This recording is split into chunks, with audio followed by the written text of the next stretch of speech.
I'm Lucas Vasquez. I'm 17 years old. I'm a public high school student. I was born here, but my parents are immigrants from Argentina. Both of them lived through the dictatorship in Argentina.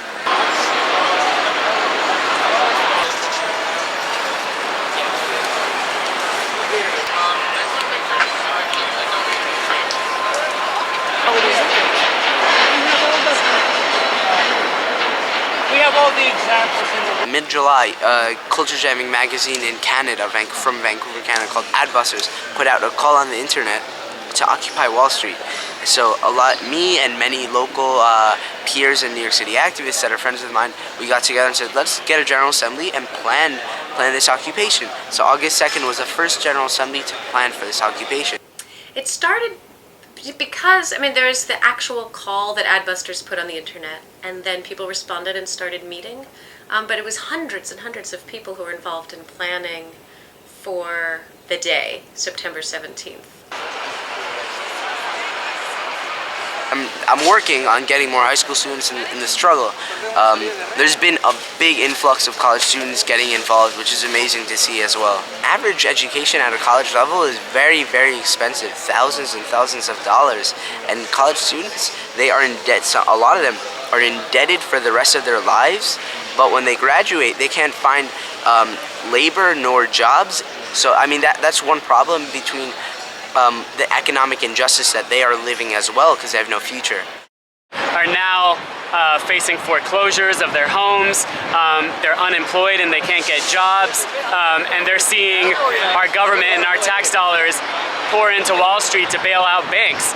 So you see average middle-class white Americans getting angry about that now, and that's a very new thing. For people of color, for working class people, for poor people in this country, for immigrants, this is not new. This has been happening to our communities for decades. And so people coming out to protest, but not just protesting because the crisis was bad, but because we have no role in any decisions in our lives. So it's both coming out because of an economic crisis, but because of a democratic crisis, that there isn't really democracy. I'm in the Facilitation working group, where I learn how to facilitate meetings in a way to keep the process running. The process of the General Assembly, which is very democratic and open and public and equal space and process. And early on, one of the roles I took on was to help with facilitation, because I've been organizing for so many years and I have experience in forms of direct democracy or horizontal organizing, so I help to do trainings in how to create the most directly democratic space possible. Mic check! Mic check! The Spokes Council meeting! The Spokes Council meeting! That was originally scheduled for tonight! That was originally scheduled for tonight! Will not be happening! Will not be happening!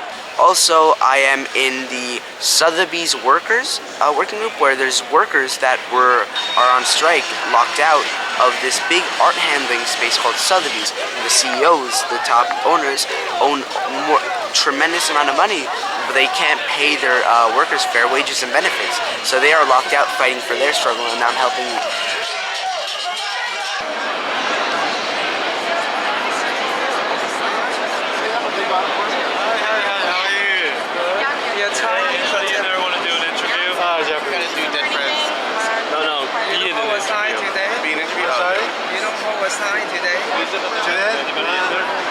Only sick people are asleep.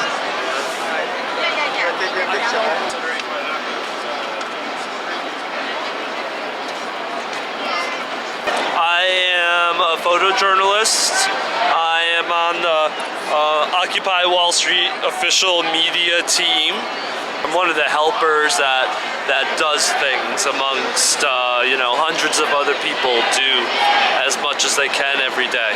They're mostly people who freelance for a living anyway, and so ironically for some it's definitely a conflict of interest, because they might be hired to shoot a commercial or direct a commercial or edit a commercial for one of the companies that occupy Wall Street through their direct actions is attacking, or not even attacking, but shedding light on their unscrupulous ways. These are people who have always been activists, who, if given the opportunity, would occupy the media with a human rights, social and economic justice, equality narrative. This is the last way that people like you and me can actually have a voice, is to come out and gather with people of like-minded people to say that we've had enough. We want to be back in the decision-making process.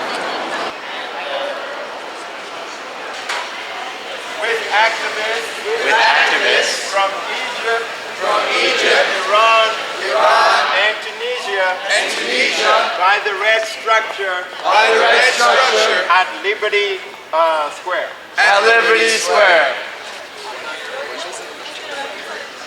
I am a core member of the People of Color Caucus that we started, I think October 1st is when we started, and that's been an important and challenging space for bringing our folks together.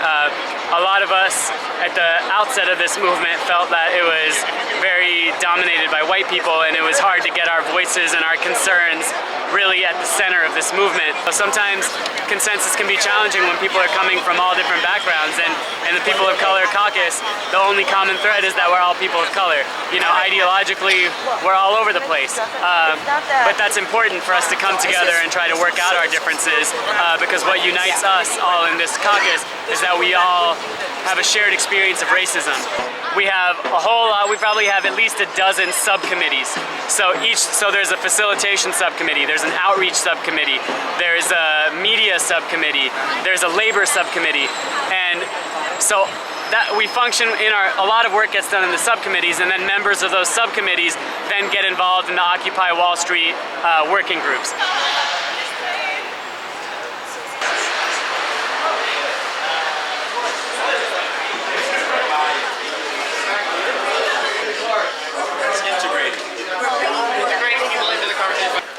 Is it consolidated? Let's not talk about semantics. I know. That's right. Ways of bringing us fine. I think it's great. This is a way that people who are from the different working groups and thematic groups in the caucuses can have a conversation, but all of the people here are participants in those working groups. I'm Ethan with Outreach. I'm Nicole. Oh, wow. I'm Nicole with the training working group. Oh. I'm Andrew with Media. I'm Suzanne with NBC Mediation. They're all talking back and forth, and this person is really only just the voice. They don't make decisions, they share what the group as a whole thinks.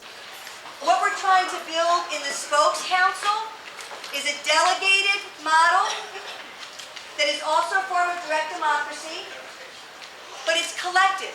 It's not individually based, it's collectively based.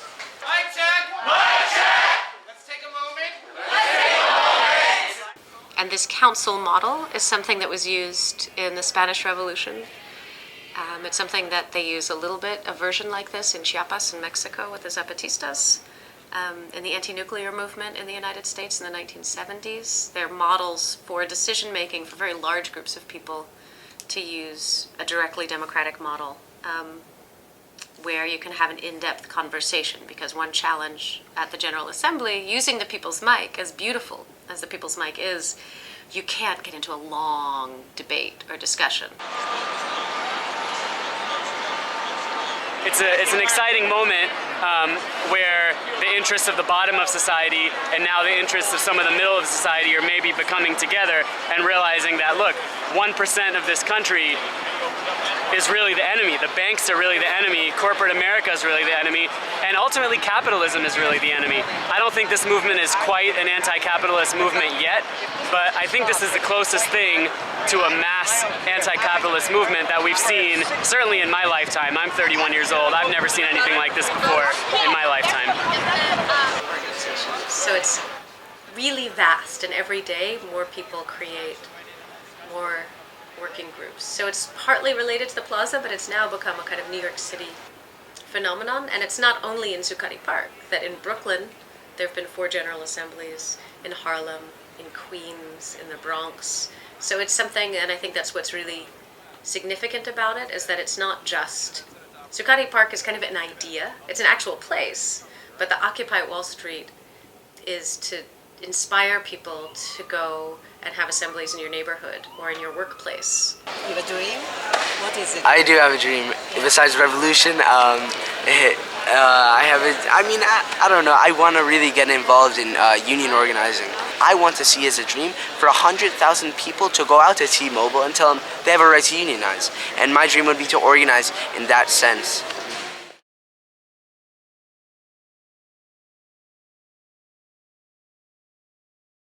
Rank and file members from many other unions, besides those 4, are engaging in support for this. So even unions that have engaged in what I would refer to as business unionism are now increasingly supportive of this. And some of the traditional unions don't want to mobilize very much, and their membership does. So it's a bit contradictory. But the role of Occupy Wall Street is in solidarity with all people who want to struggle and fight for dignity. So that would mean workers in unions, workers who are trying to fight to make their union democratic. SEIU 1199, which is very supportive of it. It's a very strong union. The Transit Workers Union, which has a long history of rank and file activism. These are people who work in the underground subways. It's a very hard job, and primarily people of color and immigrants work in these jobs. I'm a member of the PSC CUNY, and we have a very progressive union. So our union very early on endorsed Occupy Wall Street. And about 10 years ago, the union restructured itself. We had an election, and we elected a progressive or leftist group of people to the leadership. And that union is offering and has its union hall right next to Occupy Wall Street. In New York, the left political groups, they call themselves parties, but they're actually fairly small groups, first were really critical, so didn't really participate, and then noticed that something really big was happening. So now are trying to intervene, but in a very critical way. Organizers and the participants of Occupy Wall Street do not want to have any kind of denominational cause. They're not led by a specific political party that will be the vanguard. Historically, like in Argentina, when the left political groups can't control the agenda, they try to disrupt it. This movement is not seen as one that's dominated by a Marxist or any kind of left party. You happen to be a member of a specific group, a Maoist or whatever the case may be, and you go to the meeting, you have to abide by the same rules as if you're an unemployed worker who is on public assistance. And this is what makes it so wonderful. So I would anticipate some of the left political groups will try to disrupt Occupy Wall Street. The good news is that we know this, so we can be better prepared than in other places around the world when left political groups try to control you.